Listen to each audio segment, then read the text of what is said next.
British teenagers have a conflicted relationship with social media. On one hand, many say it helps them make new connections and learn about the world. But on the other hand, some say it feeds them a diet of brain rot and eats up too much of their time. And many don't think it's the government's job to fix that. Reuters spoke to students at this South London school to hear their thoughts. Aren't going outside, they're just sitting on their bed just watching TikTok, and I feel like it affects people's mental health as well, because I feel like especially for girls, like when you see like other girls on TikTok, like you kind of want to like look like them, and like that's like really crushing people's like self-esteem. These students use platforms like Snapchat, Instagram, and TikTok to socialize, switch off, and stay in touch. But they understand the downsides too. My mum and dad just keep nagging me about my phone and my screen time, especially, and my eyesight. My eyesight's gone worse because of social media. But the other side is, normally I message my people on my friends on social media, because I know none of them use WhatsApp. It's old school. The pressure on governments around the world to act is growing, and Australia went first, banning social media for under 16s in December. Considered the Online Safety Amendment social media. Here, the UK has launched a public consultation. But there is also widespread opposition to an outright ban, with some students warning it could backfire. There's VPNs you can use, there's like lots of stuff you can use. Age verification, with the phone you can use like a parent to do that.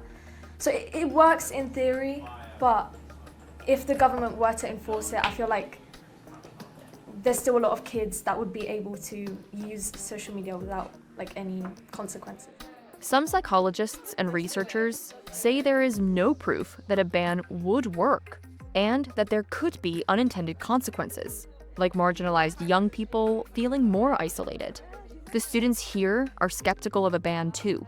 I think banning mainstream platforms will only force younger people to go towards platforms where there's more dangerous things, like the dark web and stuff. There's a lot of things that they should not be seeing at their young age. Enforcing a ban could also be difficult, and the students here disagree about who should be responsible for regulation. I feel like it should be the company's problem to sort out, but realistically that's not going to happen because that's where they're making their money from. Parents should be liable for how their children use social media, especially with parental controls that they can add onto their phones, devices. But these parental controls only work if parents understand what they're controlling. Most of the time, I'm the one explaining to my mum how social media works. Even if I was to show her, she wouldn't really get it or be able to monitor what I'm doing because she's not fully aware. Most adults aren't really. Age sounds like age. The students themselves told us these platforms are built to keep them hooked. While in the US, a landmark trial is looking at whether Meta and YouTube design apps to be addictive. Both companies have denied the allegations.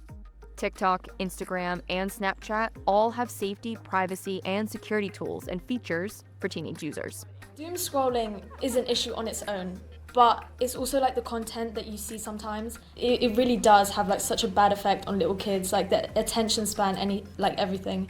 It's just so bad. I think platforms need to control the content that's on it and regulate it more. I feel like it's getting more addictive because now my sister and her friends, they'll come in our house but they won't talk to each other or play. They'll just sit together in a room scrolling on their phones and not talking to each other at all. And I didn't do that when I was younger. I went outside and played with my friends, and I'm getting a bit concerned. Experts say the evidence on whether bans actually help is inconclusive. UK Prime Minister Keir Starmer's 3-month consultation started in March and will look at things like a minimum age for social media, to overnight curfews, and banning addictive designs. For governments under pressure to act, like here in the UK, the challenge may be managing the risks of social media rather than trying to eliminate them altogether.